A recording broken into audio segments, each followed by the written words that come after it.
Olá, meu irmão e minha irmã, sejam bem-vindos ao nosso programa Tesauros Abscônditos, Tesouro Escondido. Essa é a nossa oportunidade, com a qual nós dedicamos um tempinho à nossa meditação semanal do Evangelho, aquele Evangelho que a liturgia coloca à nossa disposição na celebração dominical. É uma alegria ter você conosco. Preparemo-nos para escutar também o que o Senhor nos quer dizer nessa oportunidade, com esse Evangelho do 14º domingo do tempo comum. Nós vamos juntos escutar o Senhor e desfrutar e descobrir também esses tesouros que o Evangelho agora nos apresenta. O Evangelho para este domingo é o Evangelho segundo São Lucas. A sua versão mais longa vai do capítulo 10º, do capítulo 10 do Evangelho de São Lucas, versículos de 1 a 12, e depois dos versículos de 17 a 20. Naquele tempo, o Senhor escolheu outros 72 discípulos e os enviou 2 a 2 na sua frente, a toda cidade e lugar aonde ele próprio devia ir. E dizia-lhes: a messe é grande, mas os trabalhadores são poucos. Por isso pedi ao dono da messe que mande trabalhadores para a colheita.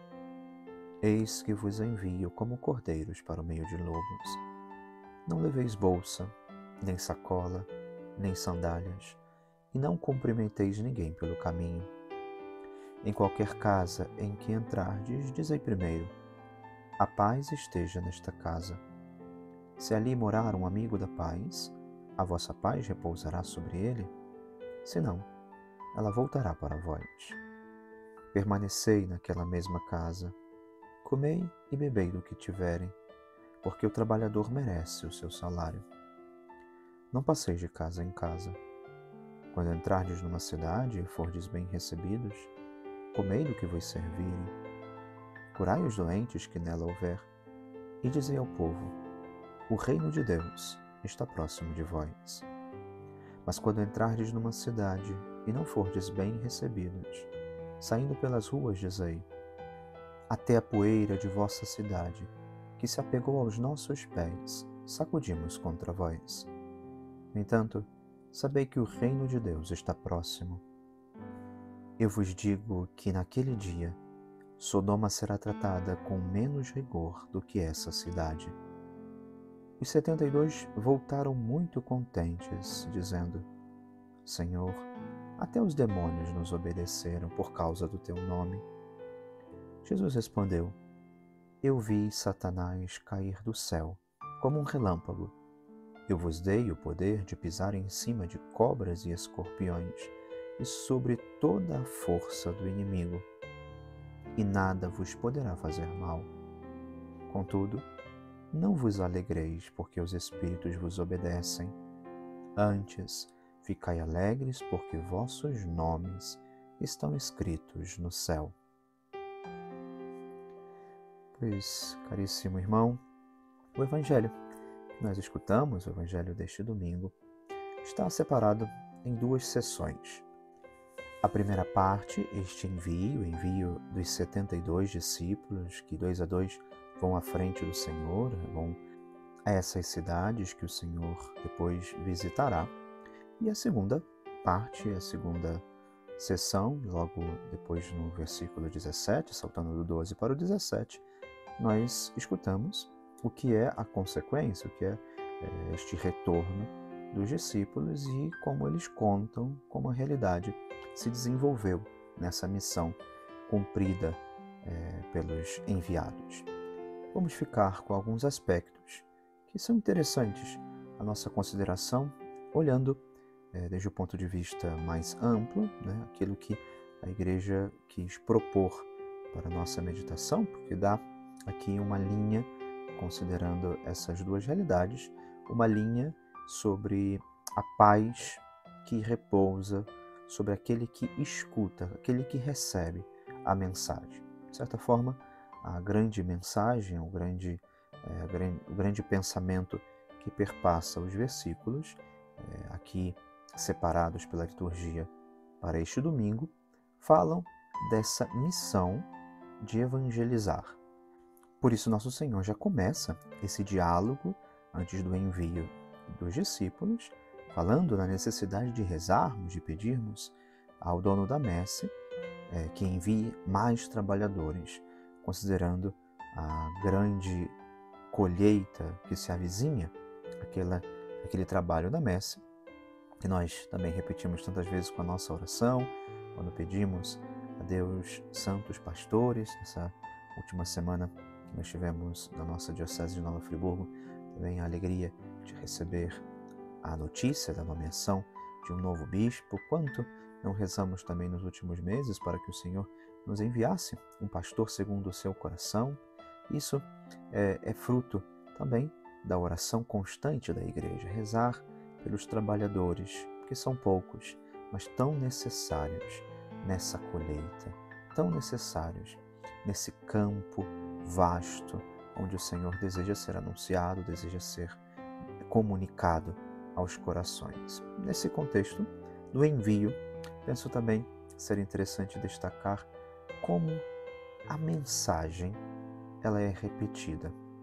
Além da pressa que supõe se colocar-se à disposição imediatamente, não se preocupar com as coisas que possam dar uma segurança humana, não se preocupar com bebida, não se preocupar com bolsa, sacola, sandálias, não cumprimentar ninguém pelo caminho.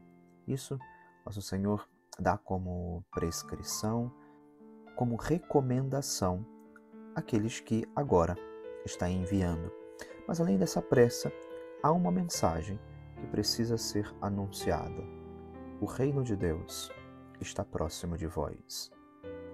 Essa mensagem, interessante que o Evangelho destaca, ela é proposta não só para aqueles que acolhem a paz anunciada, não só para aqueles que estão dispostos a receber os enviados pelo Senhor, não só aqueles que abrem as portas das suas casas e escancaram as portas do seu coração, mas também até mesmo para aqueles que recusam receber os que, em nome de Deus, anunciam a boa nova do reino. Porque nosso Senhor também diz, quando repete a prescrição para aqueles que, ao saírem da cidade, tiverem reconhecido corações duros, que não acolheram como se esperava essa mensagem ou os mensageiros. Diz o final do versículo 11: No entanto, sabei que o reino de Deus está próximo. Essa é a mensagem, o anúncio que os discípulos farão, mas o anúncio que o nosso Senhor também espera e deseja que nós, com a nossa vida, sejamos capazes de realizar o anúncio dessa presença entre nós do reino de Deus, o reino que nos chega através de Jesus, o reino que se manifesta no meio do mundo, o reino que aqui entre nós aparece como semente, uma semente de uma vida nova, completada e realizada na presença de Deus. Aqui não se realizará plenamente, mas o reino de Deus está próximo. E esse reino nós acolhemos quando acolhemos aquele que foi enviado pelo Pai.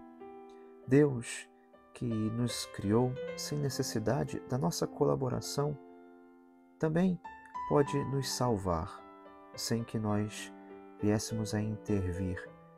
No entanto, Ele não quis que fosse desse modo. Na nova criação que supõe essa nossa redenção, o Senhor também quis que nós fôssemos colaboradores seus colaboradores, que tivéssemos uma parte importante na tarefa da nossa salvação e também na tarefa de comunicar aos irmãos essa redenção que o Cristo nos alcança. Assim, disse também Santo Agostinho: Deus que nos criou sem nós, não nos salvará sem nós. Essa salvação que passa pelo anúncio, passa pela pregação, mas passa ainda mais pelo testemunho. O reino de Deus está próximo, mas são poucos os que anunciam, são poucos os trabalhadores, são poucos os que se colocam à disposição. mas grandes obras, grandes coisas quer o Senhor realizar. E por isso, a nossa alegria não está em como os demônios obedecem a essa palavra, diriam os discípulos retornando da missão, mas, sobretudo, a nossa alegria está em saber que os nossos nomes estão escritos no céu. Essa alegria, meus irmãos, porque nós reconhecemos, nós nos damos conta, nós nos alegramos pela filiação que participamos, que partilhamos, essa filiação com a qual, através do batismo, o Senhor nos concede, nos chama a participar da alegria, da intimidade e comunhão com Ele. É essa alegria, é essa verdade, é isso que nós queremos anunciar e comunicar. Queremos que irmãos nossos sejam participantes dessa mesma alegria, a alegria de pertencer à família de Deus, a alegria de saber que o reino de Deus está próximo de nós. Abramos o nosso coração para acolher o Senhor. Abramos o nosso coração para deixar que a obra de Deus se torne realidade em nós. Isso pedimos ao Senhor neste domingo. Primeiro, que envie santos pastores, pastores segundo o seu coração, pastores que verdadeiramente nos levem, nos aproximem de Deus. E também nos damos conta de que a nós está sendo comunicada esta missão de levar a paz a tantos corações. E essa paz é a alegria do encontro com Jesus. No mundo marcado por tantas guerras, nesse tempo atual, nesse ano em que frequentemente vamos nos dando conta de tantos conflitos sangrentos, dolorosos, chagas dos nossos tempos, pedimos ao Senhor que a sua paz, a verdadeira paz, invada o nosso coração e nos prepare para acolher o reino de Deus que está próximo de nós. Que Deus te abençoe e te guarde. Em nome do Pai, e do Filho, e do Espírito Santo. Amém.